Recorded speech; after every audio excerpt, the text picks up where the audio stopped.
Iran மீதான அமெரிக்காவின் யுத்தமானது இஸ்ரேலுடன் இணைந்து மேற்கொள்ளும் இந்த வலிந்த தாக்குதல் முனைப்பானது ஈரான் உள்ள சில பகுதிகளுக்கு பேரழிவை உண்டாக்கியிருந்தாலும் இஸ்ரேலுக்கும் அமெரிக்காவுக்கும் அதே அளவு பேரழிவை உண்டாக்கித்தான் இருக்கின்றது.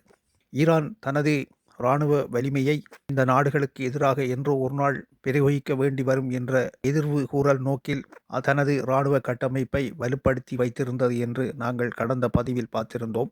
அந்த வகையில் அமெரிக்கா நினைத்தது போல் 2 அல்லது 3 நாட்களுக்குள் இந்த யுத்தத்தை முடித்து விடலாம் என்றும், ஈரான் மீது கொடூரமான தாக்குதலை நிகழ்த்தி அந்த நாட்டை பணிய வைத்து விடலாம் என்றும் ஒரு கற்பனாவாதத்தின் அடிப்படையில் மிக மோசமான ஒரு தாக்குதலை ஆரம்பித்து, அந்த தாக்குதலின் மூலம் அந்த நாட்டின் மதிப்புமிக்க தலைவரையும் கொன்றொழித்திருந்தது. அதன் விளைவாக மிகவும் ஆத்திரமடைந்த ஈரான் பதிலடியாக அமெரிக்காவின் இராணுவ தளங்கள் உள்ள சகல நாடுகள் மீதும் தாக்குதலை நடத்தி வளைகுடா பகுதியில் நிலை கொண்டிருந்த அமெரிக்க கடற்படை கப்பலையும் தாக்கி புறமுதுகிட்டு ஓட செய்திருக்கிறது என்பதே யதார்த்தம். இந்த யுத்தத்தை ஆரம்பித்த அமெரிக்கா மற்றும் இஸ்ரேல் கூட்டிணைவு படையானது தங்களுடைய இலக்கான ஈரானை அழிப்பது, அதன் அணுக்கட்டமைப்பை அழிப்பது என்பதற்கு அப்பால் ஈரானில் உள்ள எண்ணெய் வளத்தை சுரண்ட வேண்டும் என்பதே அதனுடைய அடிப்படை நோக்கமாகவும், ஈரானின் மீது தங்களுடைய ஆதிக்கத்தை செலுத்தி ஈரானிடமிருந்து எண்ணெய் வள ஆதரவை பெற்று வரும் சீனாவையும் அடக்கிவிடலாம் என்ற ஒரு மாய கற்பனையில் இந்த யுத்தத்தை ஆரம்பித்திருந்தார்கள். இது உண்மையில் ஒரு மோசமான இராணுவ நடவடிக்கையாக இருந்தாலும், இந்த இராணுவ நடவடிக்கை எவ்வாறான விளைவுகளை ஏற்படுத்தும் என்று முன்கூட்டியே உணர்ந்திருந்த ஈரான் அதற்கேற்றவாறு தனது நட்பு நாடுகளின் மறைமுக ஆதரவுடனும் ஏன் நேரடியான ஆதரவுடனும் அமெரிக்கா மற்றும் இஸ்ரேலுக்கு நினைத்து பார்க்க முடியாத விளைவுகளை கொடுத்து வருகிறது என்பது உண்மை.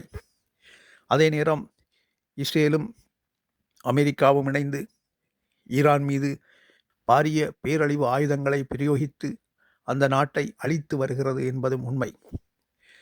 இப்படியாக கொடூரமான தாக்குதல்களை நடத்தியிருந்தாலும் ஈரான் தனது கொள்கையிலிருந்து, தனது நாட்டை பாதுகாக்கும் நோக்கத்திலிருந்து, தனது மக்களை பாதுகாக்கும் நோக்கத்திலிருந்து எந்த விதத்திலும் பின்வாங்கி அஞ்சி அடங்கவில்லை என்பதே இன்றைய வரை உள்ள கள நிலவரங்களின்படி அவதானிக்க முடிகிறது.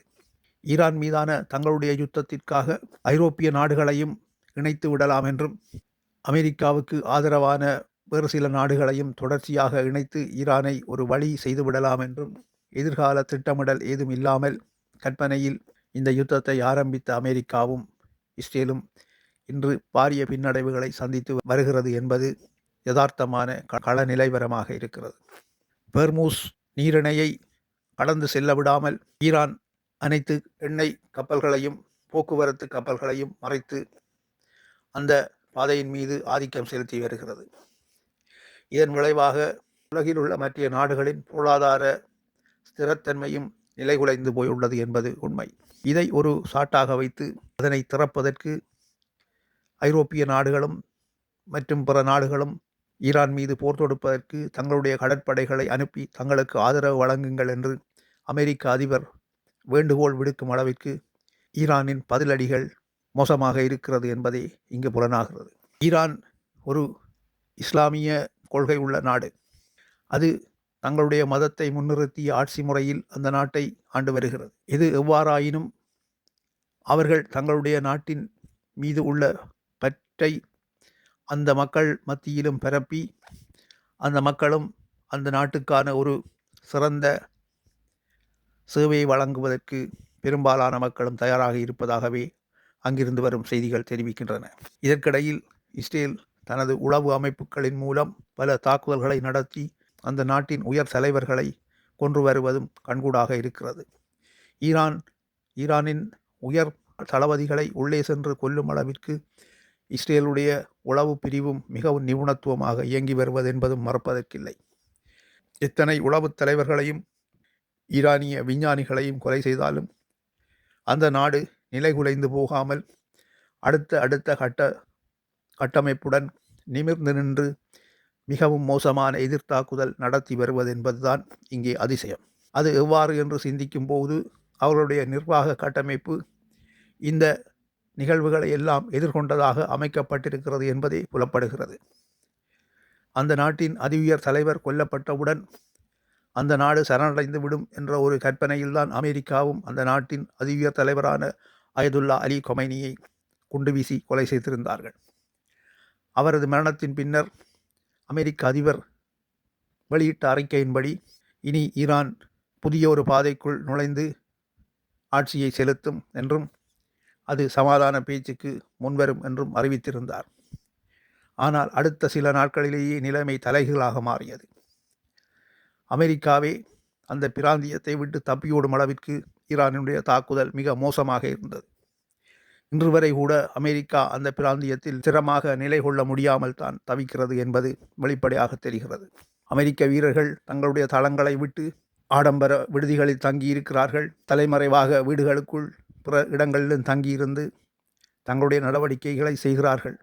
ஆனால் ஈரானுடைய உளவு பிரிவுகளால் அவதானிக்கப்பட்டு அந்தந்த ஆடம்பர விடுதிகளும் தாக்கப்படுவதுதான் இங்கே வியப்பிற்குரிய விடயமாக இருக்கிறது. இந்த நிலை தொடர்கிறது. இதற்கு மேலாக வானத்திலிருந்தே எரிபொருள் நிரப்பும் டேங்கர் விமானங்களும் தாக்கி அழிக்கப்பட்டிருக்கின்றது. இந்த டேங்கர் விமானங்களானது அமெரிக்க விமானப்படைக்கு ஒரு மிக முக்கியமான ஒரு ஆதரவு தளமாக அமைந்திருந்தது. அமெரிக்காவின் இந்த டேங்கர் விமானங்கள் அளிக்கப்பட்டதானது ஈரான் மீதான இராணுவ நடவடிக்கைகளை பாதிப்புக்கு உள்ளாக்கி இருப்பது என்பது தவிர்க்க முடியாது. அதன் அடிப்படையிலேயே அவர்கள் பிற நாடுகளிடம் உதவி கேட்கும் நிலைக்கு தள்ளப்பட்டிருக்கிறார்கள். ஆனால் உலக பொருளாதார நிலைமைகளை அவதானித்து ஐரோப்பிய நாடுகள் இந்த யுத்தத்திற்குள் தங்களை ஈடுபடுத்தி கொள்ளாமல் தவிர்த்து வருவதும் வெளிப்படையானது. அமெரிக்கா மேற்கொண்டிருக்கும் இந்த யுத்தமானது ஒரு வீணான ஆணவ யுத்தம் என்பது இந்த நாடுகளின் கருத்தாக இருக்கலாம்.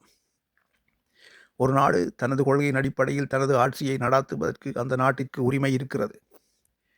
ஆனால் அதனை அமெரிக்காவோ வேறு எந்த மேலாதிக்க நாடுகளோ அதை தடுப்பதற்கு முற்பட்டால் அந்த நாடு தனது கோபத்தை வெளிப்படுத்தும். அதன் வெளிப்பாடு அயல் நாடுகள் அனைத்தையும் பாதிக்கும் என்பதற்கு ஈரானின் நடவடிக்கை உதாரணமாகிறது. அமெரிக்கா நினைப்பது போல் ஈராக்கின் மீது படையெடுத்த போது இருந்த உலகச் சூழல் இப்பொழுது இல்லை. இப்போதைய உலகச் சூழலின்படியும் உலக நாடுகள் ஒவ்வொன்றும் தங்களுக்குள் வளர்த்து வைத்திருக்கும் இராணுவ வலிமைகளும் இரகசியமான இராணுவ கட்டமைப்புகளும் மிகவும் மாறுபட்டதாக இருக்கிறது. அமெரிக்காவின் விமானந்தாங்கி கப்பல்களும் விமானப்படைகளும் கூட எதிர்காலத்தில் செல்லா காசாக போகும் அளவிற்கு ஈரான் தனது ஏவுகணை கட்டமைப்பை வலுப்படுத்தி வைத்திருக்கிறது. ஆளற்ற விமான தாக்குதல்களும் ஒளியை விட பல மடங்கு வேகமாக சென்று தாக்கக்கூடிய ஏவுகணைகளும் இந்த விமானப்படை தாக்குதல்களையும் விமானந்தாங்கி கப்பல்களின் மூலமான கடற்படை நடவடிக்கைகளையும் எதிர்காலத்தில் கேள்விக்குறியாக்கத்தான் போகின்றது என்பது இப்பொழுதே புரிகிறது. ஒரு நாடு தொடர்ச்சியாக 40 வருடங்களுக்கு மேலாக அடக்கப்பட்டு கொண்டிருந்த ஈரானிய தேசம் தங்களுடைய அடக்குமுறைக்குள்ளும் தங்களுடைய எதிரியை தெரிவு செய்து நீண்ட காலமாக பழிதீர்ப்பதற்கென்று காத்திருந்தது போல் இந்த நடவடிக்கைகளை செய்கிறார்கள். இஸ்ரேல் மீதும் மத்திய கிழக்கில் உள்ள அமெரிக்க தளங்கள் மீதும் ஈரான் நடத்தி வரும் தாக்குதல்கள் இந்த கருத்தையே உலகுக்கு பிரதிபலிக்கின்றது. என்னதான் செல்வ வளம் கொளிக்கும் அமெரிக்காவும் இஸ்ரேலும் இணைந்து இவ்வளவு பெரிய தாக்குதல்களை நடத்தினாலும் அந்த இரண்டு நாடுகளின் நடவடிக்கைகளும் தவிடுபொடியாகும் அளவிற்கு அவர்களுடைய எதிர்த்தாக்குதல் அமைந்திருப்பதுதான் இன்றைய உலகில் ஈரானின் இராணுவ தொழில்நுட்ப கட்டமைப்பை உலகம் வியந்து பார்க்கும் அளவிற்கு செய்து வைத்திருக்கிறது. எவ்வாறெனினும் இந்த யுத்தமானது இன்றைய உலக சூழ்நிலையில் ஒரு அனாவசியமான யுத்தம். பொதுவாகவே ஒவ்வொரு ஜனாதிபதிகளும் அமெரிக்காவில் பதவியேற்றவுடன் ஏதோ ஒரு சாட்டை சொல்லி ஏதாவது ஒரு வளமுள்ள நாட்டை, எண்ணெய் வளமுள்ள நாட்டின் மீதோ அல்லது ஏதோ ஒரு அத்தியாவசியமான வளமுள்ள நாட்டின் மீதோ பொருளாதார தடைகளை போடுவதும் அல்லது அந்த நாட்டின் மீது தாக்கல் நடத்துவதும் நாங்கள் நீண்ட காலமாக அவதானித்த ஒரு விடயம்தான். அந்த வகையில் அமெரிக்க அதிபரான டொனால்ட் ட்ரம்ப் அவர்கள் தனது ஆட்சி காலத்தில் வெனிசுலாவில் ஆரம்பித்து அதன் பிறகு கிரீன்லாண்டை ஆக்கிரமிக்கும் முனைப்பில் ஆரம்பித்து அதன் பிறகு கனடாவை தனது மாகாணமாக இணைக்கும் திட்டத்தில் ஆரம்பித்து இறுதியாக இஸ்ரேலின் தூண்டுதலால் ஈரானின் மீது தனது இராணுவ நடவடிக்கையை பிரயோகப்படுத்தியிருக்கிறார். வெனிசுலாவில் தங்களுடைய இராணுவ நடவடிக்கையை மேற்கொண்ட அதே தந்திரத்தின் மூலம் அல்லது அதற்கும் அப்பால் நேரடியான ஒரு பாரிய தாக்குதல்களை மேற்கொண்டு ஈரானை பணிய வைத்து விடலாம் என்ற அமெரிக்கா மற்றும் இஸ்ரேலின் களத்தை சரியாக உணராத ஒரு திட்டத்தினால் இன்றைய நிலையில் அமெரிக்கா படுதோல்வி அடைந்த நிலையிலேயே இந்த யுத்தம் நகர்ந்து கொண்டிருக்கிறது என்பதே உண்மை. சீனாவும் ரஷ்யாவும் வடகொரியாவும் ஈரானின் பின்னால் நிற்கும் வரை அமெரிக்கா தொடர்ந்து தோல்வியை சந்திப்பதற்கே சாத்தியங்கள் அதிகம் என்றே கூறலாம். அமெரிக்கா மற்றும் இஸ்ரேல் என்ற இரண்டு நாடுகளும் அணு வல்லரசுகளாகும். தங்கள் தோல்விகளை சகிக்க முடியாமல் அதனை ஈடுகட்டுவதற்காக ஈரானின் மீது அணுகுண்டு வீசுவதற்கும் திட்டமிடலாம். ஆனால் அந்த ஒரு திட்டமும் ஜப்பானின் மீது அணுகுண்டு வீசிய காலம் அல்ல இது என்பதை அமெரிக்கா புரிந்து கொள்ள வேண்டும். ஜப்பானின் மீது அணுகுண்டு வீசிய காலம் வேறு. இப்போது அமெரிக்கா ஈரானின் மீது ஒரு அணுகுண்டை வீசுமாக இருந்தால் இதுவரை காலமும் ஈரானிடம் இருந்த ஏவுகணை தொழில்நுட்பங்களின் இரகசியங்களை தெரியாமல் இருந்த அமெரிக்கா அதேபோல் ஈரானிடம் என்ன அணு தொழில்நுட்பம் இருக்கிறதோ என்று அறியாமல் செய்யும் ஒரு தவறாகவே முடிந்துவிடும். ஒரு பிரதேசத்தில் நடத்திய தாக்குதல்களுக்காக மத்திய கிழக்கு முழுவதையும் தாக்கிய ஈரான் தனது நாட்டின் மீது ஒரு அணுகுண்டு பிரயோகம் மேற்கொள்ளப்பட்டால் அது எந்தெந்த இலக்குகளை குறிவைக்கிறது என்று யாரும் எதிர்கூற முடியாது என்பதே எங்களுடைய கருத்து. இந்த யுத்தத்தின் போக்கு தீவிரமாக நீடித்தால் உலகிற்கு மிகப்பெரும் ஆபத்து ஏற்படும் என்பதும் உலகம் மிகவும் பொருளாதார ரீதியாகவும் அடிப்படை வாழ்வியல் ரீதியாகவும் உலக நாடுகள் மிகவும் அடிமட்டமான நிலைக்கு தள்ளப்பட்டு விடும் என்பதே எங்களுடைய கருத்து. நன்றி, வணக்கம்.